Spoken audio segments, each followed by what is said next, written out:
Hi, Ian. Hi, Rebecca. Uh, I couldn't fit it all into 10 minutes, so I'm putting a second part up. That's because I wanted to go through like all this stuff, and yeah, I'm only through part of it.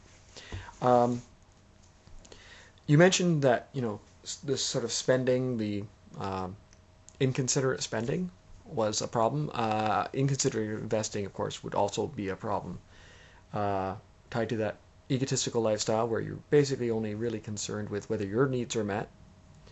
I'm just going to use this to adjust my appearance on the screen.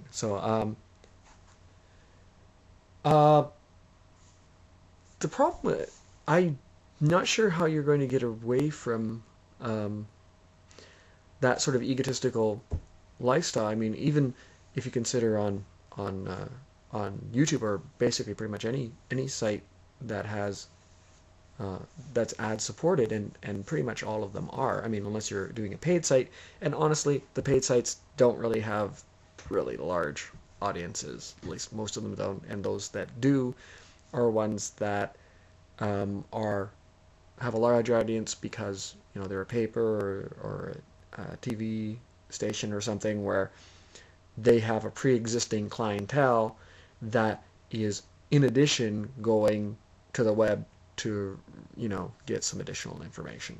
Um, so um, there is kind of a problem with how do you get people to be not egotistical when you know how many ads do people watch in their lifetime? They watch an insane number of ads, and if you've got ads and traditional media, and it's probably easier for politicians to deal with people that are only concerned with themselves, because if they're concerned with the whole world, I mean, that's a much bigger problem than how do we in the short term deal with the people that are actually in our constituency. um, it could actually say that a lot of U.S. foreign policy, I mean, let's face it, you've invaded a lot of countries, and I don't mean that other world powers haven't invaded a lot of countries, but the U.S. has invaded a lot of countries, and but they don't tend to conquer them and make them part of the country as, let's say, the USSR did when it took a whole bunch of little countries around it.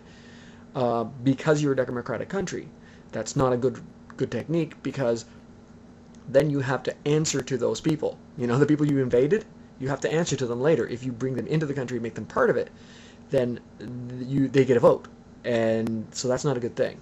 So what they rather do is, conquer them, set up a puppet government, which ostensibly they have deniability of running, but they really basically do run, and then they can just kind of, only have to please the people that are in their country, in their constituency. They don't have to worry about these other people. So you're going to have, so education is probably going to center around an egotistical lifestyle.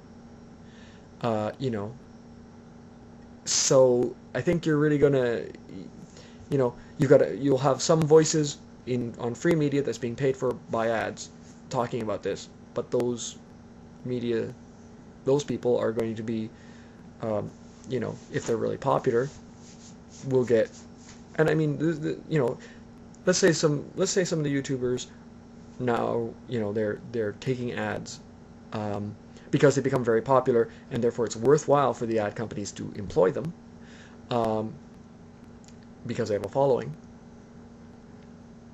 But so they're going to tend. I mean, historically, when people have been in that situation, they tended to get co-opted.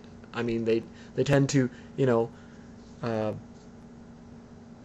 they get offered, you know, personal rewards for, kind of fudging things a little bit, and by and large, people go for that. I mean, that's historically been the way things have happened, and I mean, we can argue that, yeah, things are different now, but I I have to admit that I have a certain concern that they don't.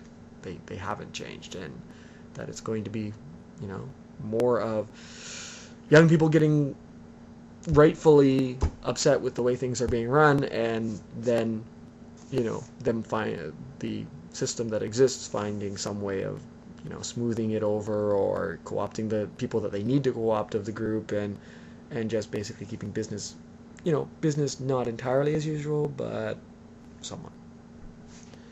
Um,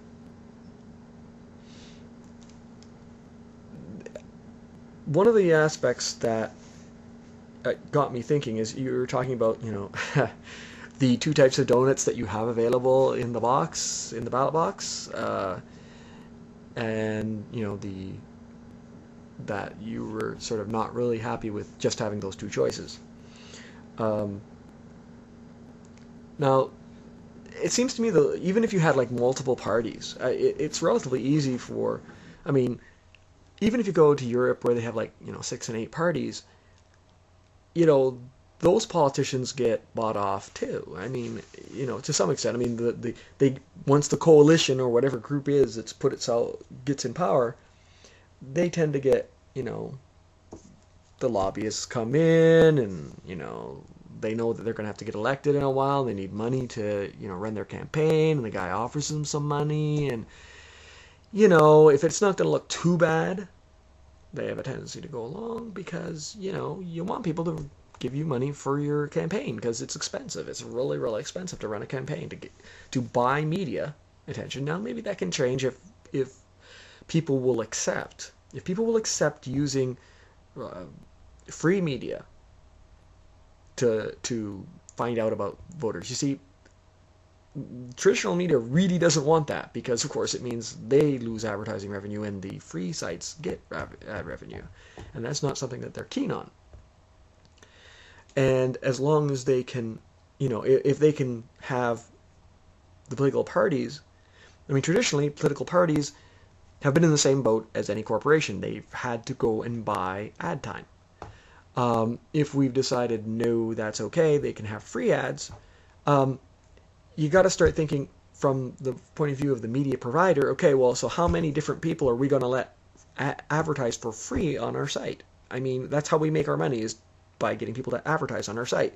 So if we're letting everybody just get it for free, then who's going to want to buy it? So that's, I think, I think there's only going to be a limited amount.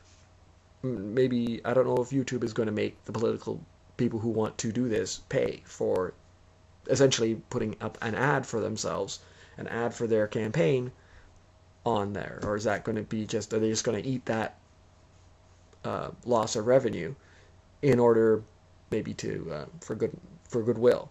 I mean that's possible. People have done that in the past at times. I mean, I was wondering, I kind of raised some ideas in my head about, right now, the way we elect people, I mean, it's fundamentally not really been changed. I mean, in America for whatever, 200 odd years, you've basically been electing people in the same manner. So, I mean, you could question representative democracy. I don't tend to question it too much. I mean, to me, democracy, it's really not on the table. So, the idea that, hey, somebody's just going to be in control and they don't have to pay attention to what anybody else says except their own little group, that's rife with abuse because those guys, it's even easier to lobby them because they're a handful of people. The more people that you have to pay off, the more you have to prove your case on its merit rather than because you can buy off the specific people that are involved. I've done it again. Anyway, what I was thinking was, what about a system that was based on our new technologies? And how would that work? That might be better than what we have right now. Just as my thing I'm going to throw out there is, what if instead of you vote once every few years, what if you subscribed your vote to a person who represented your political views, and they then could vote with the votes that they had subscribed with them in essentially Parliament or Congress or whatever. So that would be how it would work, and you could unsubscribe later.